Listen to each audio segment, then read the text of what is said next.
The Slim Fast 14-day effect on your New Year's resolution. Day 1, the new year. You want to kick it off with a bang, and you're not just talking about fireworks.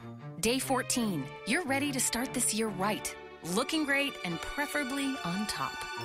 2 weeks is all it takes to get what you really want. Swap 2 meals a day for Slim Fast protein shakes or bars, get in a 30-minute workout, and stick to a 1,200-calorie diet to lose up to 6 pounds in your first 14 days. Find Slim Fast in a store near you. You're listening to the AFTERBUZZ TV Network, now the largest new media platform on the web, and your #1 source for after-show entertainment. Very good, Dean Johnson.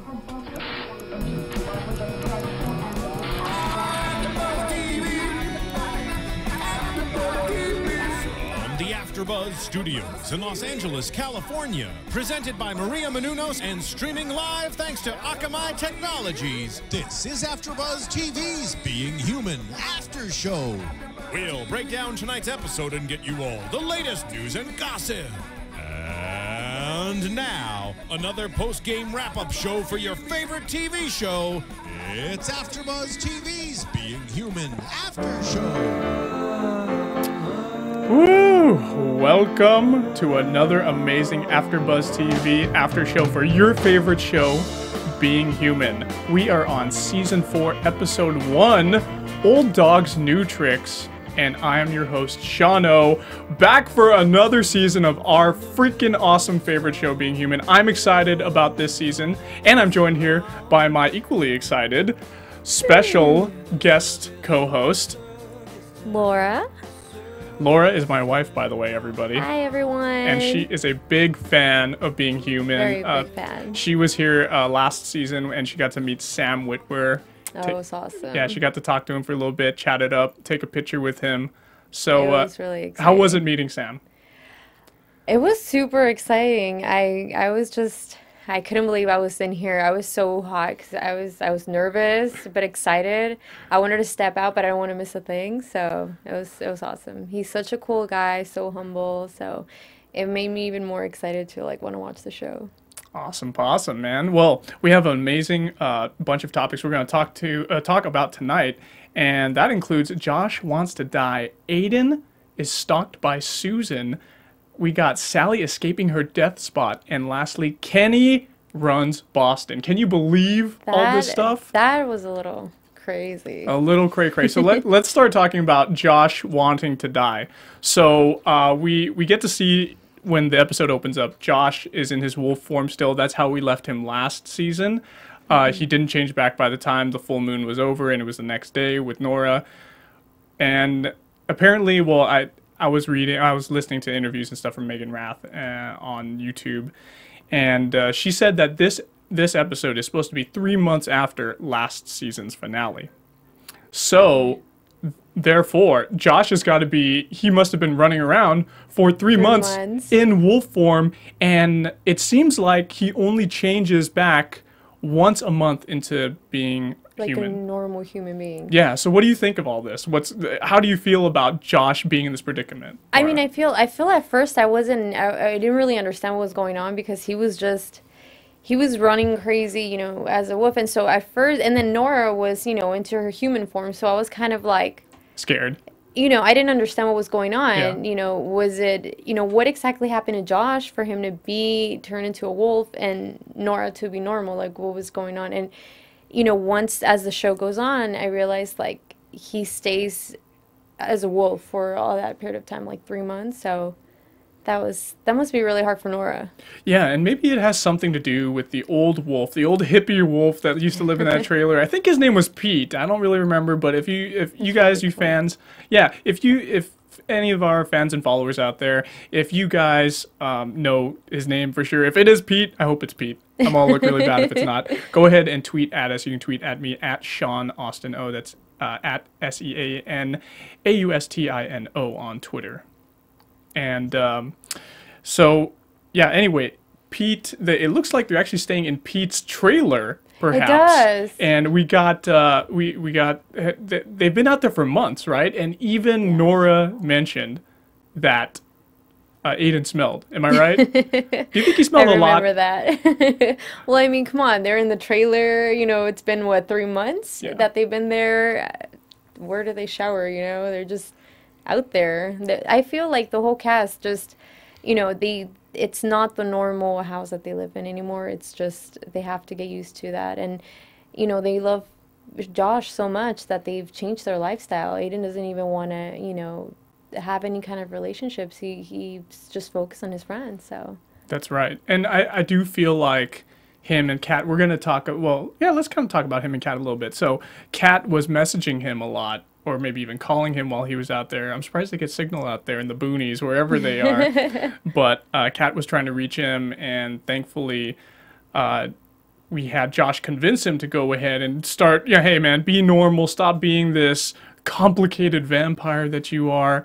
But I feel like he's still, judging by the conversation, it still sounds like Josh and rather Aiden and Nora are trying to balance their lives still. It seems like they're still going out there and doing their jobs as nurses away every once in a while whenever they need to, and they maybe hit up the house for clothes, and then they come back out to the trailer to take care of Josh in his wolf form. Yeah, it almost feels, I don't know, I feel it's kind of like a, you know, having, you know, like a relationship and just having someone, you know, one of your kids have some kind of disorder and having to take care of him, and, you know, for the love that they have for him, they just, their lifestyle has just been different. What I do find really funny though, when Josh turns into, you know, back into a human, I love the relationship between Aiden and Josh. Like, ever since season 1, they're so playful with each other, and it almost seems like they're a couple. And there's a point where I think Josh tells Aiden, like, stop being such a sensitive vampire or something like that. Yeah, that's what I mentioned a little bit with the complicated vampire. You're so complicated. Oh my gosh. It's funny, like having it's like that little bromance going on. They totally have a bromance. it is hilarious, and it's great that they have that dynamic. It's like they're a couple themselves. I think you mentioned that when we were screening the episode. But there were a couple of things during some of those conversations that I wanted to mention too. I thought it was funny how mosquitoes were buzzing around Aiden near the beginning of the episode, and they were sucking his blood, and he's like whacking them. That was so hilarious. He wants to keep all the blood to himself. Yes, he can't lose even that little millimeter. It's so ironic that he's getting his blood sucked by mosquitoes, and even though some of the werewolves have referred to him as a tick, so like, let's pop some ticks. Yeah. So anyway, that's some good stuff there. Was there anything else about? Josh actually, he wants to die. And he has his silver blade there just in case of emergencies. Yeah. He couldn't take it anymore. He ended up telling Aiden, and he was just confessing everything to him, saying, you know what, I can't take this anymore. This is so hard on you guys. And he's trying to do the selfless thing. It's like, it kind of reminds me of like euthanasia, you know, like he wants to kill himself because he's like such a burden. He wants everybody to just be happy and continue their lives, their normal lives. Yeah, it's like having a debilitating disease, you know. If you're in a coma or something, would you or in like a point had some kind of illness where you couldn't take care of yourself and you had to have everybody expending their time and their lives, How would you feel if someone, you know, if you were in Josh's situation, how would you feel? Would you want to keep going until you found a cure, or would you want to just end it? I don't know. I mean, I feel like, you know, in a way, Josh is being a bit selfish, I feel, because, you know, his friends are giving up their lives, half of their lives, to be there with him. And, you know, instead of him saying, you know what, staying positive and finding a cure, fixing it, moving forward, it's kind of like he wants to give up. When, you know, Nora's there, Aiden's there, they're trying to find a way, they're trying to have patience, they're trying to be supportive, you know, and here he is just not wanting to live, you know, the easy way out. Yeah, how nice was it with the passionate scenes in between them too. Oh yeah. During the episode, man, they were just being animals. I feel this season is a lot more exposed. You know, with Sally, I think all three main characters were were exposed compared to like the first season. And by that you mean they were exposing their bodies a lot Yes. more. Yes. It was, you know, I could see, it was nice, and I could see the reason why they do that. I feel like it's the first episode of the 4th season. They want to get a lot of viewers, people who haven't seen this show before. Yeah. They're probably going to be sitting down in front of their television sets or in front of their mobile devices, whatever. They're going to be like, well, probably their TV sets, not their mobile devices. If they're downloading it, they know what it is. But they're going to be sitting down watching SyFy, flipping through channels, and they see, oh, whoa, there's a cute-looking girl who's got like a towel on in a spa. Oh, there's a good-looking guy who's got he's got big muscles. And I feel definitely it kind of captures more of that passion, you know, with you know, even with Aiden when he was with Kat, yes. you know, when he turns into, you know, a little glimpse of the wife. When she turns into Susan a little bit. I saw he was just so more passionate, and it's just, I don't know, it captures the moment a little more, and it makes you just get very into that moment. yeah, exactly. So that's actually a perfect segue. Let's go ahead and talk about Aiden being stalked by Susan. So at the end of last season, we saw that Aiden was walking down the sidewalk in some way.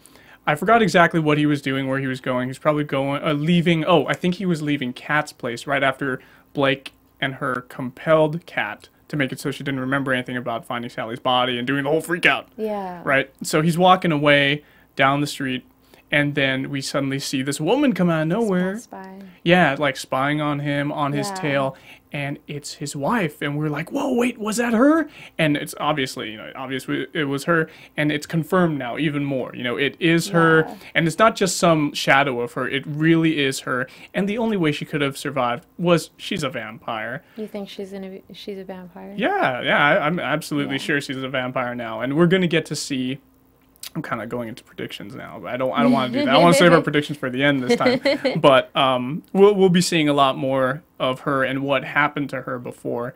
But yeah, so at the party, she shows up at the party that Kat invited Aiden to. Yeah. And Aiden he thinks he's freaking out, you know? And when he walks away from Kat, he's got that awesome look in his eyes. I love it when Aiden I'm gets... gonna go find her. Where is she? Yeah. All these years. Yeah, exactly. He's like, whoa, 400 years or whatever amount of time it's been, you know, he goes out there and he's like stalking his prey. He's got like that hunting, prowling animal look in his eyes when he walks towards the camera. He like loved her so much. I feel like they had a child together. Yeah, and I mean, not only that, but throughout even the first season, you see him, like, thinking about her. Like, every girl that he meets or every relationship that he gets involved in, you see him, you know, thinking of her. And so it's kind of like he finally sees her, and it's like, okay, you know, she's here. Yeah, he does compare quite a few women to her.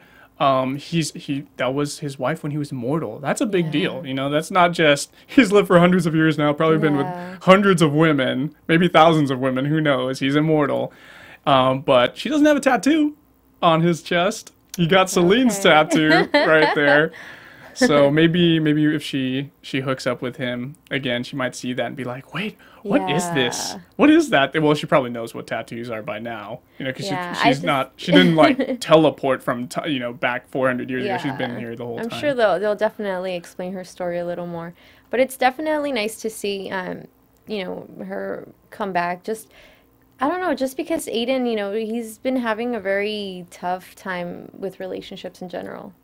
For some reason, every time he gets close to someone, something happens. And I feel, you know, I don't know, this could be good, this could be bad. I don't know. He's always so guarded. Yeah. He falls in love very easily, but he doesn't want to do anything overt. He doesn't want to say anything very openly to the woman about him loving them. And I actually don't remember if last season him and Kat exchanged the I love yous yet. But I know they did sleep together though, right? Yeah. Yes, they did sleep together during the wedding section. Yes. Yes, I think so. if my I'm memory serves trying me to correctly. remember, yes. But I don't think she remembers that because everything like got wiped out of the last like maybe 24 hours. So for her, it's kind of like a new start, and it's kind of like these emotions. But I feel Aiden might want to have like a. I think he's so confused, you know, now that the wife has been coming around. He's kind of just like, what is this? What's going on? Yeah, that's a terrible feeling for him to be like almost in love with this woman, but then he knows somewhere his wife is lurking around, stalking him. So that's messing with him. And now I want to ask you, do you feel like his wife is messing with him in some way? I feel like yes, like I feel she's back, and you know, in a way it's kind of it's in a way she's there for Aiden to put his guard down, you know.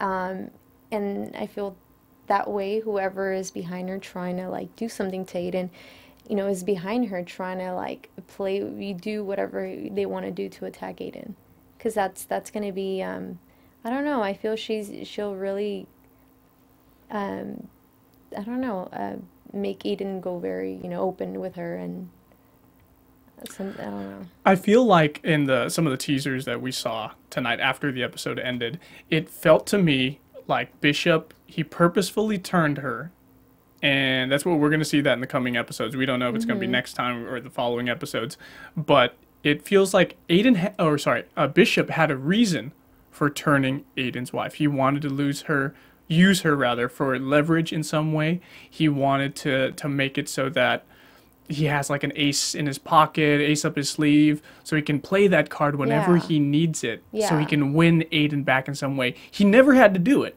So I'm wondering, because you know Aiden's probably never gone too far from Boston, and it's a big world out there. You know, you can hide one person, even if it's a vampire, you can hide them somewhere. Right. So she's probably been in some other city.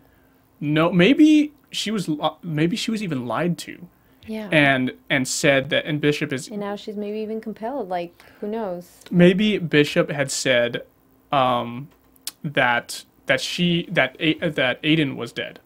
Who knows? She might be compelling him. Maybe that's what she's doing with her like showing up in Kat's place or showing up in, because it probably wasn't her in Kat's body. It was probably more of like a nightmare, and she's like infesting his dreams.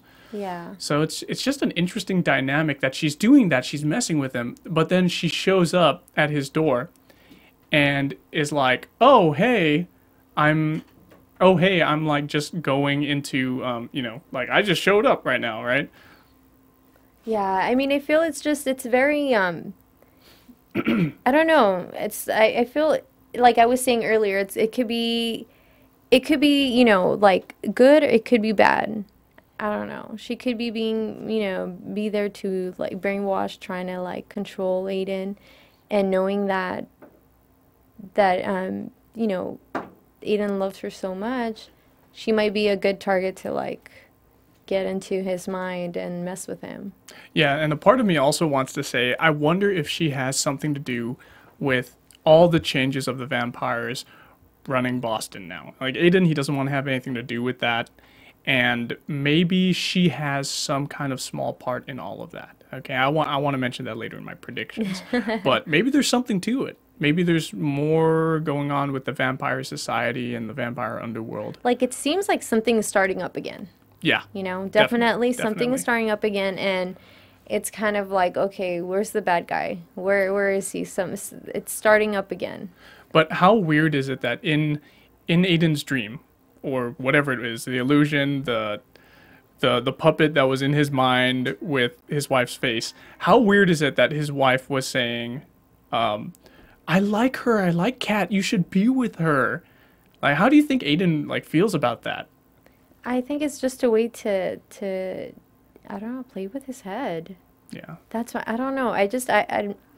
I'm happy that she's back, but for some reason, I just feel like she's being used to mess with Aiden. Yeah. You know? It's a very high possibility. Anyway, but before we talk about our next topic, I wanted to actually, man, I am just drinking this glass of water. I'm feeling famished right now. You know what I could really go for? What? A Slim Fast can right now. Oh. That's actually a good idea, 'cause Slim Fast is so good. Their shakes, they're amazing. But you know what you can do with Slim Fast? With Slim Fast, 2 weeks is all it takes to get what you really want. In 14 days, the only thing higher than your confidence will be your hemline. And the hemline is very important for females. Oh, you know yes. Indeed. So, agree. this podcast is brought to you by Slim Fast. Slim Fast. Very good. Yeah, I wish I could have one right now. And those They're things really good. I those mean, things and are they're good. easy to take, you know, go They're on healthy. the run. You know, New Year's resolution, get on the Slim Fast. Definitely. Fill you up for an hour and a half, 2 hours until your next snack, your next meal, like your bowl of berries and nuts. That's what I like to have sometimes for my snacks. Absolutely. Anyway, yeah, I like to keep Very it healthy, good. and I like a Slim Fast every now and then. I wish we had some more around right now. But let's talk about Sally escaping the death spot. Wow. So I'm glad she got out of it. How did you feel? I was too. I was like shocked when it started on a scene with Donna and, you know, Sally in a spa. Like, what is going on? Does she leave, you know, Earth to be in a better place? You know, are they friends, best friends now? Like, are they going to go on, like, girls' night out? You know, I don't know. It looked like the illusion of heaven, which is kind of cool. It's Yeah. like, wow. Like, it's everything she dreamed about now. She finally gets to live it. Yeah. I wasn't too surprised about her being in a spa because I did see a little bit of a teaser for this episode. Oh, okay. So it was like, okay, that's going to happen. And it did happen, like, right in the first minute. The first minute, I think that was the opening yeah. scene. Her being in the death spot, in whatever this is, this alternate reality, this alternate dimension that she's in. And it's all a facade, it seems like. She is being, it's either, okay, well, from what Donna said, she's creating this reality to make it look good to herself, to like kind of push away all the negative stuff and all the terrible reality of where she really is. We still don't know where she really is. They didn't really explain it fully. And I kind of like that about this episode. It's like everything is so vague, and Yeah. they're letting us go on this ride with Kind the of characters. like predict our own, you know, whatever's going to be next. Yeah. You know, in some ways I see Donna as like a therapist for Sally. You know, when I was watching the episode, it almost seemed like, you know, Donna was letting Sally, you know, talk and speak her mind and kind of express what she was feeling and her emotions. And it almost seemed like she was being her conscious, like, this is the dream that you're making, you know, this is you're making this is what you want to do, this is where you want to be, you know. But in some ways, I think when Donna says that to Sally kind of just realizes, hey, you know, I have the power, I could change this, you know, reality. And in some ways it's kind of like in real life, you know, how we are, you know, we make our own realities. We think of stuff that we want to live, you know, what house we want to live in, what car we want to drive, and we make that our reality if we really want to do it. So it's kind of, Donna was kind of letting her, you know, into the secret, like, you're in control. What do you want to do? Yeah. You know? That's a really nice metaphor. I like that. Cool. Yeah. So I actually, I really enjoyed how she was able to figure out a way to get out of the death spot. So she did that. I want to say I was just half surprised that she got out during this episode. Thank goodness she did. Because it would have been boring to see her in that. Stuck there for like. Yeah, in a nice spa, or being tortured with like bloody pools every now and then. With Bloody pool. Yeah, with the reality setting in a little bit. Yeah, so, but I thought it was kind of cool to see them in this, like, it's definitely not what I expected It definitely it to threw be. me off. It threw me off. Yeah. I didn't know what to make of it when, you know, the first couple minutes. Yeah. But Fast forward a little bit. How funny is it that she appears, okay, she figures it out. She's like, okay, I'm going to appear in her death spot, in Donna's death spot, because every time I go in mine, something else happens. I forgot what she said about that. But she shows up in the Shop Mart, aka Walmart, ooh, and she shows up in that thing. And at first, I was like kind of confused. Wait a minute, how could she have hung herself in a Walmart if she's 400 years old? And then I was like, okay, wait a minute, it must have been something's wrong yeah, there. there's something wrong. And thankfully, and I kind of figured it out like half a second before they put that little flashback in there of her being in Donna's body in the 1600s or whatever year it was, probably the 1600s, where there's like pilgrims and everything, and they're hanging the witch.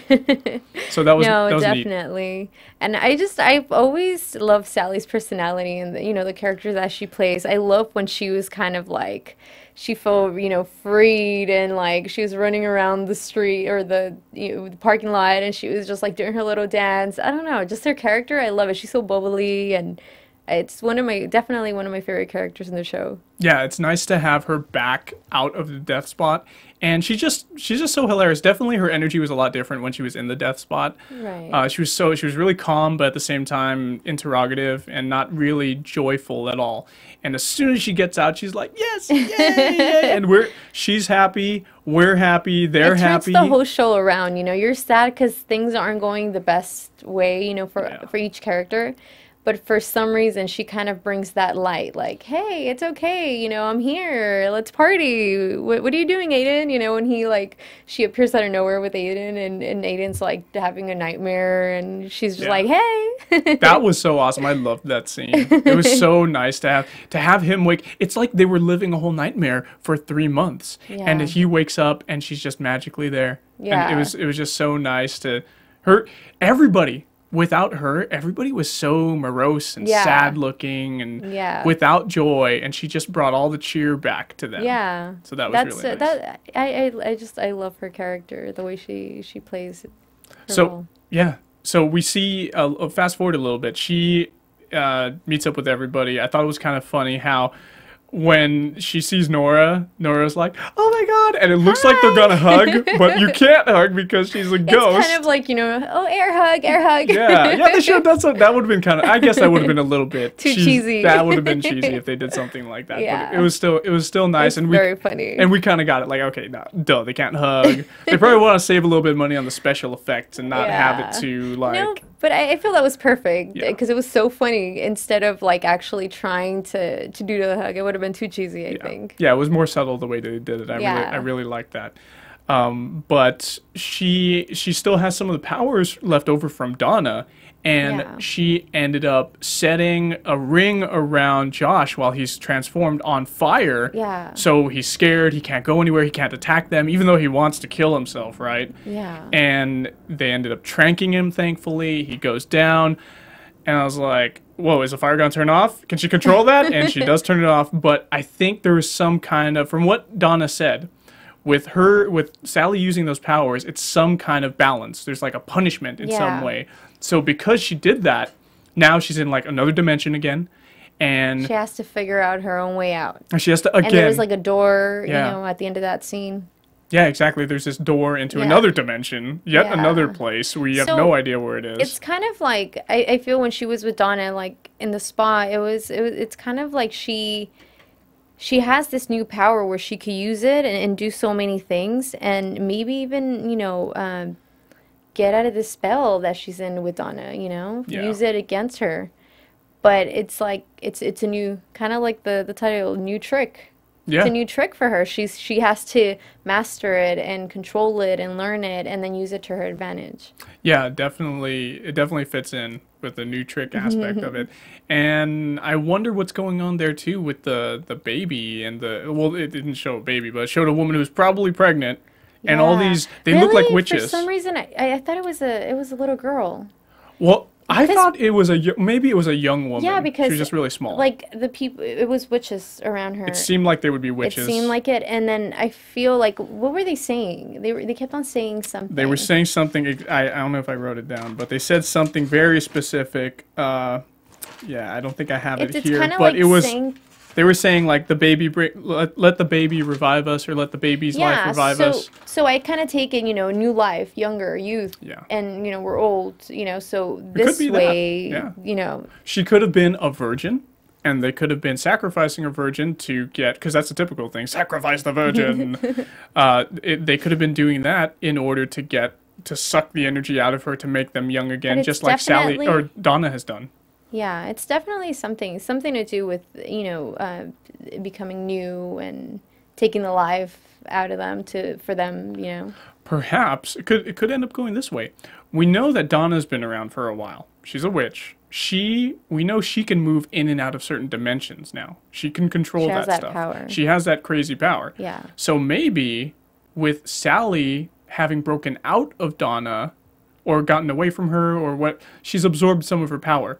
Maybe she's able to do that too. Maybe she's able to move through different dimensions and now she can see where all the witches are and she can see like the witch society and underworld. Just like there's a vampire underworld, there's a witch underworld perhaps. I feel it's so new to Sally, though. She's still kind of scared and she doesn't, I mean, she's been through so much, she doesn't know what's going to be next, you know, but it's definitely, she definitely has more powers. She's definitely seeing a lot more things. She's controlling a lot more stuff, you know, so I think eventually she'll definitely enjoy this power. Hopefully she'll be able to make it back because I don't want her to be lost again. Jeez, man. Like, how many times can she get sucked into limbo or into the death spot or another dimension? Jeez, man. I just want her to stay. They're cheating us. I feel like it plays with her personality, though, because she's so all over the place and she's always getting in trouble and she's always figuring a way out. And, you know, because she is such a, you know, light, such a positive character, it's kind of like, you know, okay, what did Sally do now? Where is she now? How is she going to get out of this? So she's definitely going to be using these powers for something good. Yeah, they're definitely teasing us this episode. Like they put Sally in there and then they take her away again. And oh man, like I can't wait to watch next week's episode. Definitely. Yeah, definitely. It's looking it started really good. Definitely really good. Let's talk about Kenny running Boston. Oh my God, I did not expect Kenny to I mean, I knew he would be coming out, you know, through the season, but the way he came. You know, I didn't even feel like he would be. A part of me didn't feel like he'd be coming back. I definitely didn't feel like he'd be coming back looking more human than he was last time. He was a monstrosity, an abomination, and now he's normal. How is he perfectly normal? Like, what is he doing to stay that way? Right, and then to find the connection between him and Blake.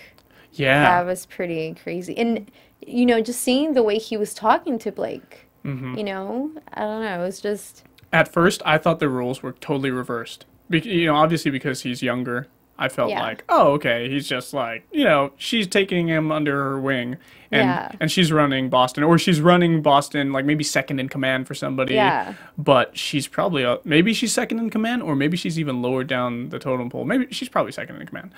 Yeah. But Kenny, him being the leader of Boston, the vampire and then chief, being turned by Aiden, so that makes it even more crazier, you know? It's a crazier story. It's the whole thing with the relationship with the whoever turns a human into a vampire. There's that strong connection, that strong bond. They've always referred to it. They had it with Bishop and Aiden, and they had it with, oh man, I can't remember Aiden's other friend, the one that died of the virus last season. I can't even remember his name. Anyway, if you guys know, tweet at us, tweet at me, and tell us what that guy's name is, because I totally forgot. But anyway, Henry, that was it. Okay, Henry, I think. Whoa, yes. You scared me there for a second. Yes, it's Henry. Okay, you guys don't have to tweet at me anymore. Anyway, well, tweet at me anyway if you got any comments or anything. So, yeah, he just it was so funny because he seemed so nice, Kenny, and he's grown up, by the way. That, oh my gosh, he looks so different. But it's kind of like, you know, it's kind of like, I don't want to compare him to like an animal, but I'm you know how animals, like, if you keep them in a cage and they're like all their lives they're just kind of like there. You know how they had him. You know how he had to be in this box. Yeah, that's right. So he's finally out. He finally has some kind of power, and finally he could rule and do whatever he wants. He's flourished. It seems like he's grown now. He's not in the box. He's not in the box anymore, so now he's able to get bigger. He wants to run around and do something. Like a goldfish growing more if you put it in a bigger bowl. Yeah. Yeah, like definitely. That. So he's definitely grown up, and he's really intimidating now. Like just that last couple of lines when he was talking to Blake. When he talked to Blake, yeah. But he's still wearing his same style of clothing. Yeah. It's so funny. He's still got on like his little icon or emoticon shirts, you know, like little funny memes and stuff on there. He's still got that on. He's still got that style. And, you know, it's interesting. I wonder if he's, you know, going to get any more buff as a vampire to be more formidable, or if they're going to keep him kind of small to make him more intimidating, because it's going to be scarier. He could play that role of like, I'm innocent little kid. I can't really do anything. But in reality, there's, you know, he's controlling all of Boston. Yeah. It almost seems that way. It almost seems like does. he's going to be the new leader, the new vampire leader. And I wonder if he can, how much he can control him turning into that abomination, that mutant hybrid. I wonder how it's going to be. And I'm going to say more about that in my predictions later on.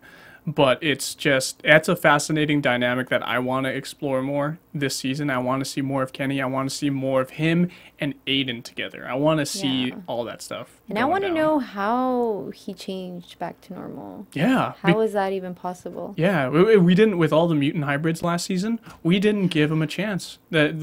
Everybody killed him, or at least they tried to, except Kenny. I wonder if Kenny's the only one left of the mutant hybrids. Yeah. That would be insanity if he was. And because he's so special like that, he's able to control it, and it makes him even more powerful and more formidable. It's Definitely. really fascinating dynamics with that. But we don't have any more topics right there, so let's go into our news and gossip, perhaps. Ooh. AfterBuzz TV News.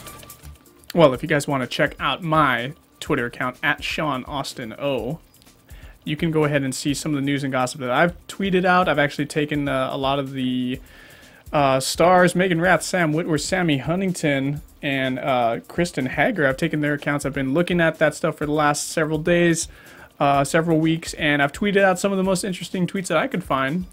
Let's see. We had Sammy Huntington tweet out, "It's a nude kit kind of night." And he had a pic twit up there, and it looks like that's what he wears on set when he's supposed to look naked. Oh, wow. Yeah, how funny is that, right? And he carries it around in a plastic bag, and it says Josh on there. To make sure it's his. So they know it's his character's nude kit. How funny is that, man?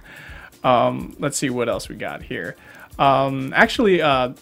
Being Human, I tweeted this out, hashtag Being Human US Season 3 available for instant watch on at Netflix. Catch up or rewatch your favorite episodes before the new episodes. So if you want to watch your favorite episodes from last season again, or get familiarized with what happened last time before you jump into this season on SyFy, you know what? Go ahead and do it. It's there on Netflix, and you can enjoy it. I actually own the episodes as well as have them on Netflix Instant Watch. So they're just so good. I got my bases covered.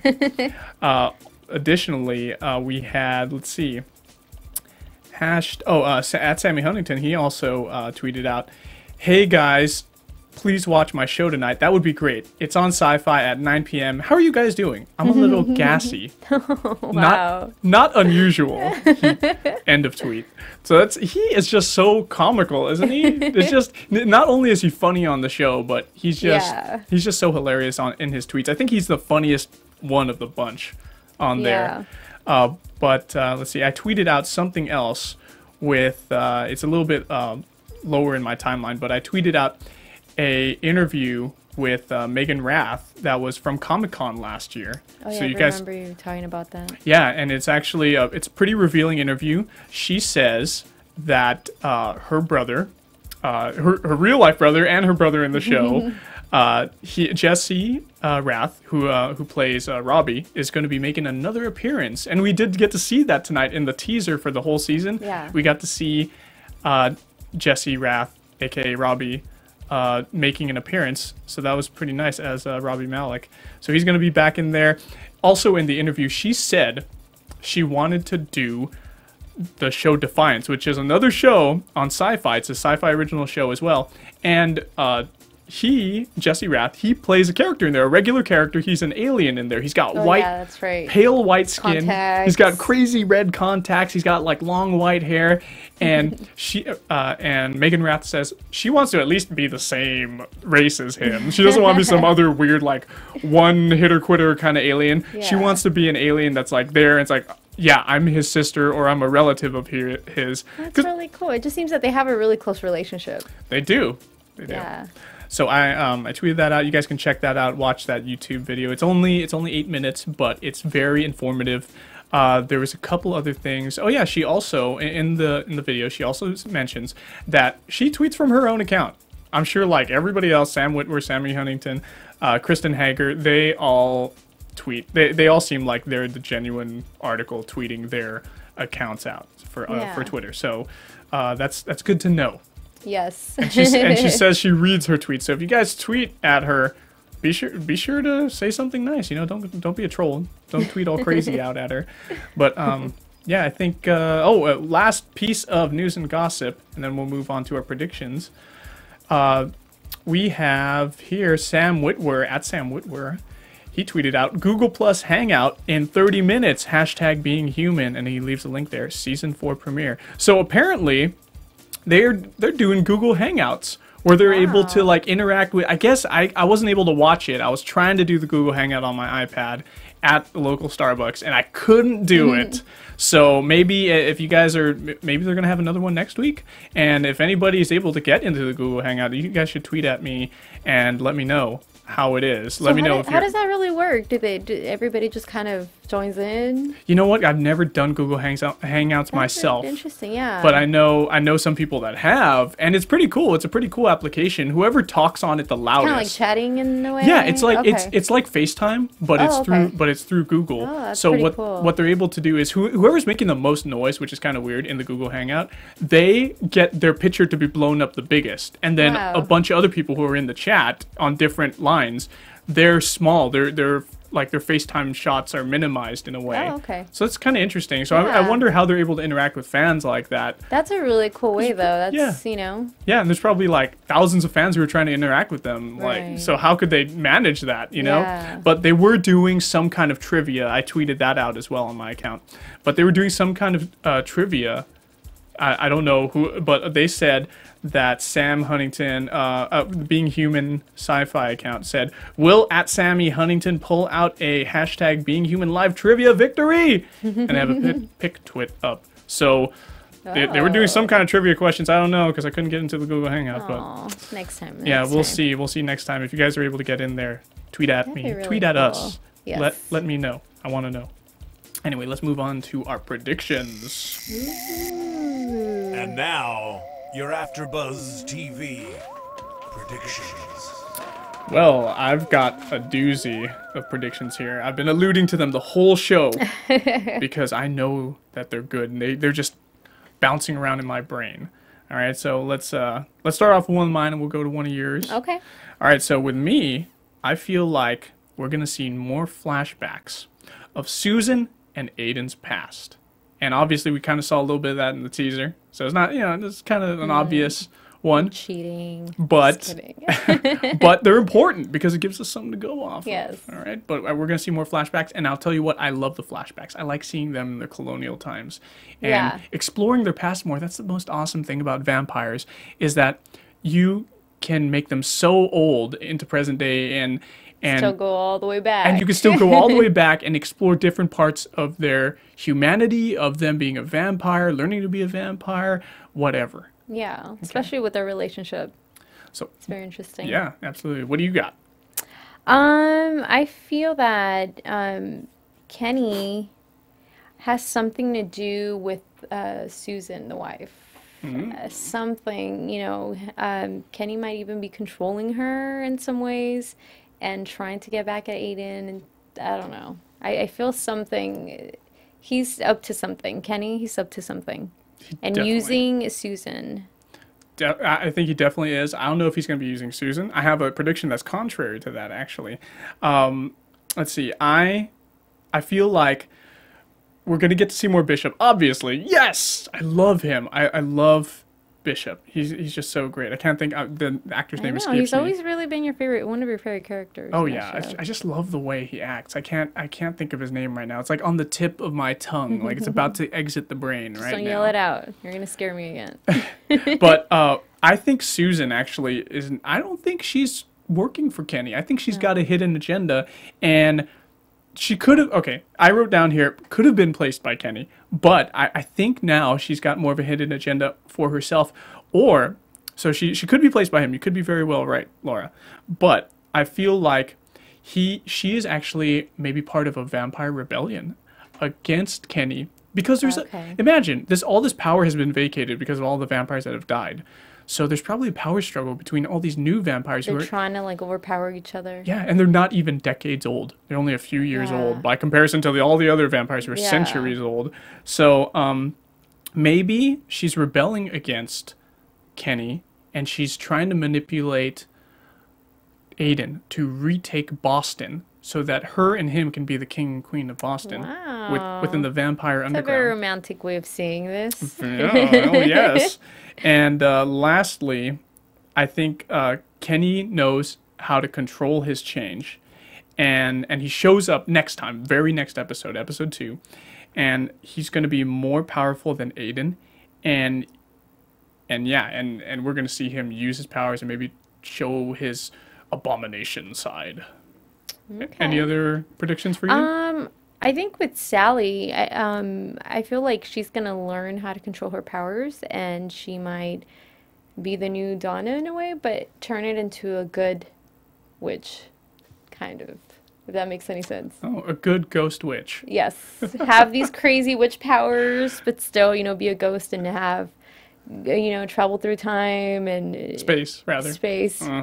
Oh, maybe she could travel through time with her new powers. You never know. So I think Sally is definitely going to learn a lot more new tricks, take more power over that, and definitely take over Donna. What's up with all these hybrids? We got a ghost/witch within Sally, and then we have Kenny. He's a werewolf/vampire. Jeez, man, this is we're going into uncharted territory now. This is not something. Mix matching everything. Yeah, this is not something that usually happens.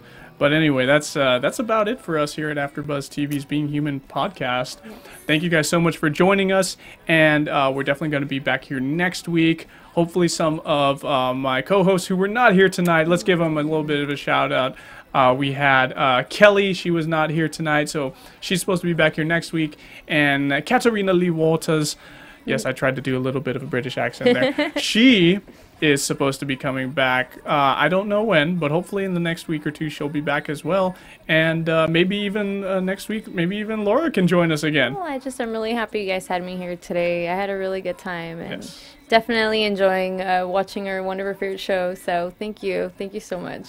Yes, and if you guys want her to be back here again, tweet at us so we can know, and then we can keep her on the panel. All right. And she can bug me at work, too, instead of just at home.